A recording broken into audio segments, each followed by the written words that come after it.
Assalamualaikum warahmatullahi wabarakatuh. Yang terhormat disampaikan kepada Bapak Widi Taurus, SEMSM, selaku dosen pengampu mata kuliah Etika dan Hukum Bisnis. Kami dari kelompok 5, kelas A3 Manajemen 2023, ingin menyampaikan materi mengenai hukum perjanjian dalam bisnis. Sebelum masuk ke materi lebih lanjut, izinkan kami untuk memperkenalkan diri terlebih dahulu. Perkenalkan, saya Bidia Amareta Putri dengan NIM 2361121. Selanjutnya yaitu Rizka Aulia Rahayu dengan NIM 2361148. Selanjutnya, Dinda Masfiah dengan NIM 2361137. Dan yang terakhir yaitu Pinka Nazwa Maharani dengan NIM 2361167. Baik, untuk yang pertama saya akan menjelaskan mengenai pengertian perjanjian menurut para ahli, di mana yang pertama yaitu menurut pasal 1313 KUHP Perdata, disebutkan perjanjian adalah suatu perbuatan dengan mana satu orang ataupun lebih mengikatkan dirinya terhadap satu orang lain ataupun lebih. Yang selanjutnya menurut Subekti, perjanjian adalah suatu peristiwa di mana seseorang berjanji pada seseorang lainnya atau di mana dua orang itu saling berjanji untuk melaksanakan sesuatu hal. Dan yang ketiga yaitu menurut KRTM Tirto Diningrat, perjanjian adalah suatu perbuatan hukum berdasarkan kata sepakat di antara dua orang ataupun lebih untuk menimbulkan akibat-akibat hukum yang dapat dipaksakan oleh undang-undang. Dan yang terakhir yaitu menurut Gunawan Wijaya, yang menjelaskan bahwasanya perjanjian adalah salah satu sumber perikatan. Artinya, perjanjian melahirkan perikatan yang menciptakan kewajiban pada salah satu ataupun lebih pihak dalam perjanjian. Dari beberapa pengertian perjanjian yang sudah dikemukakan oleh para ahli tersebut, maka dapat disimpulkan bahwasannya perjanjian merupakan kesepakatan antara dua pihak ataupun lebih yang dilakukan secara sadar dan sukarela untuk menciptakan hubungan hukum, di mana dalam hal ini masing-masing pihak sepakat untuk saling mengikatkan diri guna melaksanakan suatu hal tertentu.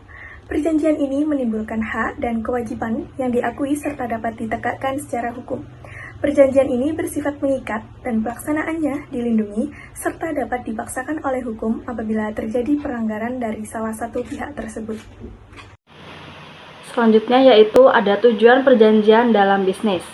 Yang pertama, memberikan kepastian hukum, yaitu perjanjian membantu memastikan bahwa semua pihak memahami dan menyetujui hak dan kewajiban masing-masing secara tertulis dan sah menurut hukum. Yang kedua, melindungi kepentingan pihak-pihak yang terlibat.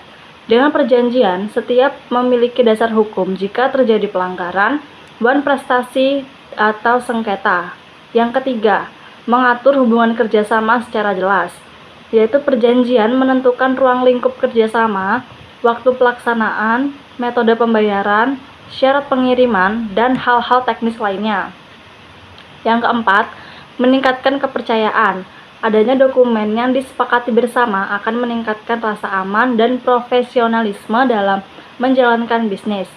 Yang kelima, sebagai dasar penyelesaian sengketa. Jika terjadi konflik, perjanjian menjadi alat bukti utama dalam menyelesaikan sengketa melalui mediasi, arbitrase, atau pengadilan. Selanjutnya yaitu syarat sah perjanjian, di mana yang pertama ada kesepakatan para pihak. Artinya, semua pihak yang terlibat dalam perjanjian harus secara sukarela menyetujui isi dan tujuan perjanjian tersebut, tanpa adanya paksaan, penipuan, atau kekhilafan. Contohnya, dua pemilik usaha itu menyetujui kerjasama distribusi produk secara sadar dan juga sukarela. Yang kedua, ada kecakapan untuk membuat perjanjian, di mana pihak-pihak yang membuat perjanjian harus dewasa, yaitu minimal 21 tahun atau sudah menikah, dan tidak berada di bawah pengampuan, misalnya karena gangguan jiwa atau kebangkrutan. Contohnya, anak di bawah umur tidak bisa membuat perjanjian bisnis secara sah kecuali diwakili oleh wali. Yang ketiga, adanya objek tertentu. Isi perjanjian harus jelas mengenai apa yang diperjanjikan. Baik itu barang, jasa, atau tindak objek ini harus bisa ditentukan dan tidak bertentangan dengan hukum. Contohnya, perjanjian untuk menjual kopi 1 ton per bulannya ke distributor di luar negeri. Yang keempat, sebab yang halal, yaitu tujuan dari perjanjian harus legal dan tidak bertentangan dengan hukum, ketertiban umum, atau kesusilaan. Contohnya perjanjian untuk menjual barang terlarang seperti narkoba. Ya, yang selanjutnya ada prinsip-prinsip hukum perjanjian. Yang pertama ada kebebasan berkontrak. Para pihak bebas menentukan isi perjanjian. Yang kedua ada konsensualisme. Perjanjian sah setelah ada kesepakatan. Yang ketiga ada itikat baik. Pelaksanaan perjanjian harus dilakukan dengan jujur dan tidak merugikan pihak lain.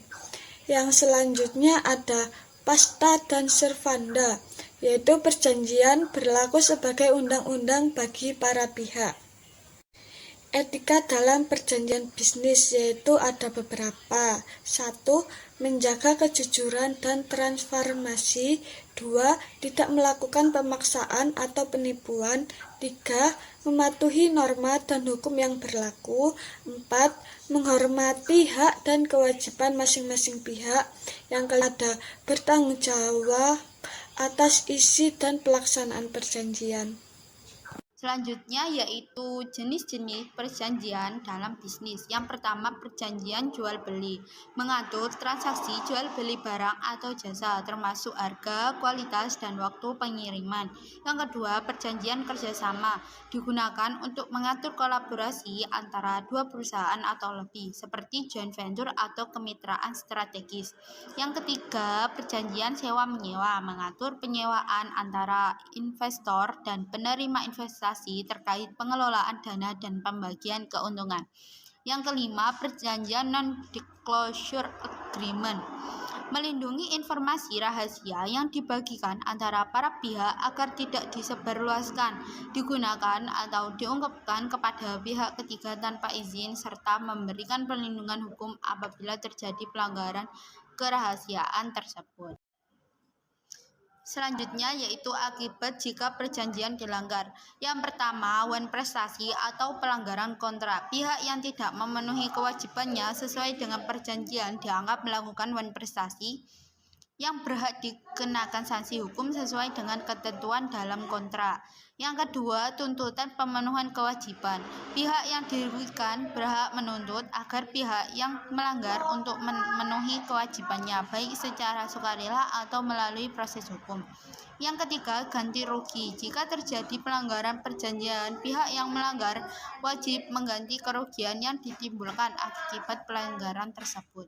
Yang keempat, pembatalan perjanjian. Pihak yang dirugikan dapat membatalkan perjanjian jika pelanggarannya dilakukan pihak lain cukup berat dan tidak dapat diperbaiki. Dan yang kelima, konsekuensi hukum lainnya.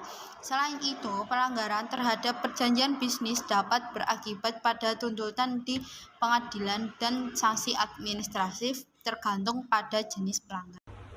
Sekian presentasi dari kelompok kami. Terima kasih disampaikan kepada Pak Widi dan juga teman-teman sekalian yang sudah meluangkan waktunya untuk menonton video ini.